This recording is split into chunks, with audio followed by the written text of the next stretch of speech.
Boa tarde.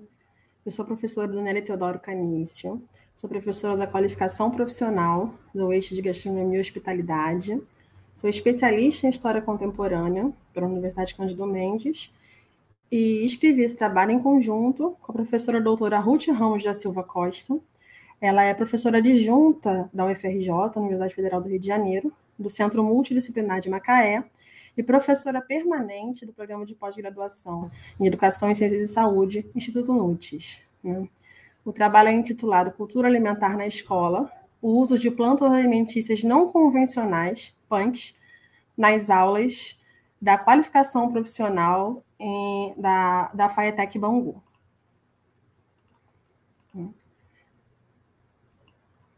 O objetivo desse trabalho é sistematizar a experiência na elaboração de oficinas que fizemos na qualificação da FAETEC Bangu, visando fomentar tanto a prática quanto a discussão de elementos da cultura alimentar local na grade, no currículo formal dos cursos de qualificação profissional.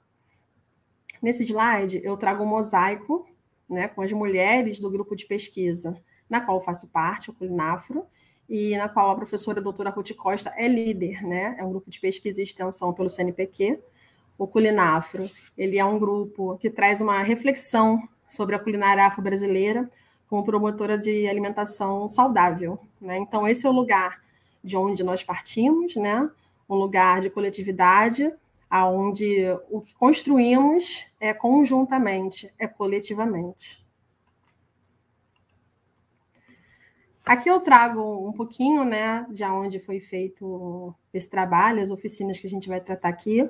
A rede FAETEC, ela é uma rede pública vinculada ao governo do estado, aqui do Rio de Janeiro, né? Ela é responsável pela política de educação profissional e tecnológica, pública e gratuita do estado, né? E o trabalho se deu na unidade de Bangu.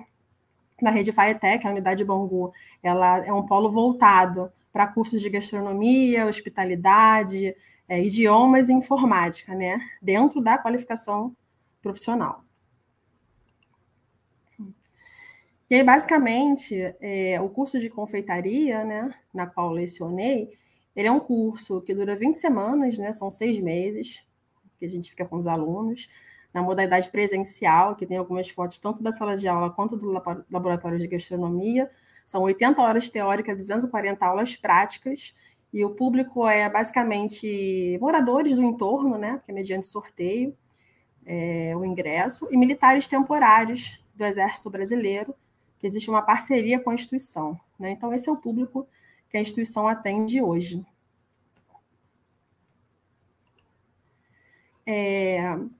Basicamente, o que nos interessa aqui hoje é apresentar, né, o processo de mudança, de modificação do conteúdo, né, ministrado nessas aulas de qualificação profissional de confeitaria, para que a gente pudesse acolher a temática e as experiências em termos de saúde baseado em perspectivas contracoloniais, né, baseado em perspectivas voltadas para a cultura alimentar local, né? Hoje, basicamente, os currículos convencionais da quase totalidade de cursos de qualificação profissional, não só de qualificação, mas cursos técnicos e superiores dentro do eixo de gastronomia, de alimentação, eles estão baseados na matriz francesa, né, por ser o berço da gastronomia mundial, considerado o berço da gastronomia mundial, né?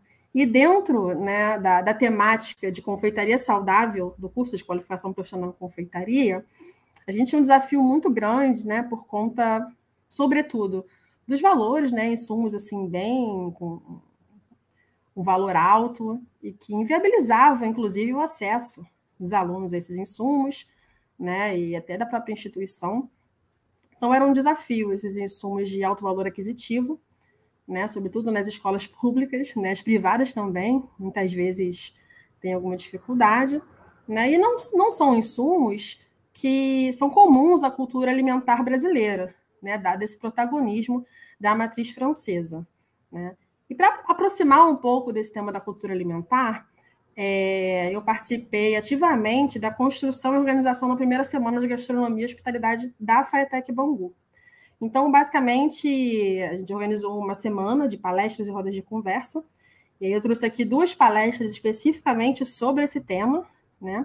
Uma delas punks como possibilidades gastronômicas, econômicas e sociais, né, e situando aqui punks, né, como plantas alimentícias não convencionais, né, que é justamente uma temática central aqui do estudo, né, ou seja, plantas que não são convencionalmente utilizadas em algumas localidades, né, plantas que a gente não encontra no mercado, plantas que caíram em desuso, né. A outra palestra foi Saberes dos Quintais e Cozinhas Quilombolas, ministrada pela professora doutora Sara Patriarca, né, que também é do Culinafro, o professor doutor Alcir Viana, que ministrou a palestra, também é um pesquisador das punks. Então, essa semana de gastronomia foi uma semana onde foram levantadas questões sobre esses aspectos, né, para que os alunos se vinculassem mais ao tema, e os professores também, né? E, enfim, relacionamos com a memória, com o afeto e com as tradições familiares, né? E a gente teve alguns questionamentos bem relevantes, né? Por exemplo, o fato das punks hoje na gastronomia muitas vezes serem vistos como algo inovador, mas que já era uma prática, né? Uma vivência dos povos tradicionais, enfim, de uma cultura ancestral, né? A gente tem sujeitos que sempre praticaram essas vivências e que sofreram com o apagamento, foram apagados, né? Foram silenciados em relação à transmissão dessas práticas cotidianas. Então, né, dada a semana de gastronomia, a gente conseguiu uma aproximação maior com o tema, né? E o evento ele foi um catalisador dessas reflexões, né? A importância de romper também com discursos hegemônicos e propor novos caminhos e olhares para o ensino da gastronomia na construção dos nossos comeres e no contexto da formação dos alunos, né? Então, a gente passou a pensar sobre o que a gente poderia utilizar, né? Que plantas a gente poderia utilizar da nossa cultura alimentar para estar promovendo saúde dentro da confeitaria, né? A escolha dessas plantas, né, utilizadas, ela foi feita em conjunto com os alunos, então eles participaram ativamente do processo, acessando memórias afetivas, a partir de registros narrativos de conversas com familiares, né, e a gente iniciou uma espécie de corrida atrás de mudas, sementes, nas feiras de bairros, a gestora da unidade disponibilizou uma horta no estacionamento, participou ativamente também, contribuiu com terra, com adubo, e a gente fez a nossa horta pedagógica, né? Elaboramos receitas a partir dessas punks, e aqui eu trago as principais que utilizamos, né? Taioba, açafrão da terra, ora pronobis e peixinho da horta, né? Foram as que foram escolhidas em conjunto. A gente fez rodas de conversa em sala de aula, né? E a conclusão foi que a gente não deve pensar que as práticas culinárias majoritariamente aceitas como base, elas podem ser aplicadas em todas as culturas do mundo, né? E nem não considerar o que pode ser usado como régua para avaliar outras experiências. Então, a gente debateu ainda o conceito de saudável, né? Sob a perspectiva dos currículos tradicionais, das qualificações profissionais de confeitaria, né? Por conta da matriz francesa como base. E aí o debate ele começou a identificar outras percepções, né? De saudabilidade, sobretudo no que vai se referir aos saberes tradicionais, a compreensão desses vieses por diferentes grupos sociais, né? Porque o ponto mais forte da memória afetiva é a comida, né?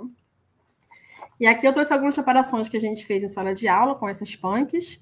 Então, teve o bolo de ora pronobis na foto, né? O bolo de açafrão da terra com caldo de laranja, um pão de taioba e o peixinho da horta empanado, né? Então, as receitas foram trazidas pelos alunos, adaptadas, né, também pelos professores, e algumas até criadas em sala de aula, né?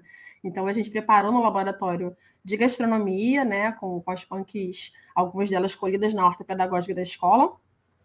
E durante as aulas, além dos aspectos relacionados à cultura alimentar, né, a gente também abordou características gerais, nutricionais, possibilidades de uso culinário de cada uma dessas punks, né? Enfim. E aqui eu trago a Chimamanda, né, que ela fala sobre a história única, sobre como a história única ela vai criar estereótipos, né? E aí a gente debateu muito essa questão, né, o estereótipo sobre o que é saudável, né? Para ser saudável não precisa ter insumos caríssimos, não precisa ter, na confeitaria a gente usa muito farinha de amêndoas, farinha de linhaça, né, insumos que às vezes não são acessíveis, né? Existem outras perspectivas sobre o que é saudável. Então, esse conceito ele foi muito debatido ao longo dessas aulas, né? Então, foi uma oportunidade incrível, né, de trocas e partilhas com alunos, professores da área de alimentação, né, e foi muito falado sobre Paulo Freire, né, porque ele nos convida a algumas reflexões. Ele fala que não há saber mais ou saber menos, há saberes diferentes. E ele vai nos convidando também a refletir sobre a nossa postura enquanto educadores, né? Diante desses saberes que eles são socialmente construídos nas relações culturais, nas relações históricas, né? Então, a forma de olhar para a alimentação, ela pode ser entendida a partir da epistemologia de cada grupo social. E nós, enquanto educadores, precisamos também acessar outras narrativas, outras perspectivas para enriquecer a formação desse aluno, para que ele não esteja somente com uma história única, né? E a partir da atividade, a gente entende que esses saberes podem colaborar com parte dos currículos, tanto do curso de qualificação profissional, quanto foi o caso, né, no eixo de gastronomia e hospitalidade, quanto dos cursos superiores de gastronomia, dos cursos técnicos, né? Do ponto de vista acadêmico, é importante falar sobre isso, porque vai trazer contribuições relevantes de referências teóricas diversas, né, acerca de memória, de comensalidade das comunidades tradicionais, e vai trazer o protagonismo desses sujeitos, né, tornando a prática pedagógica mais alinhada com uma formação multidisciplinar, com uma formação emancipatória e dialógica. Né? Acho que a gente precisa pensar sobre isso também. Muito obrigada.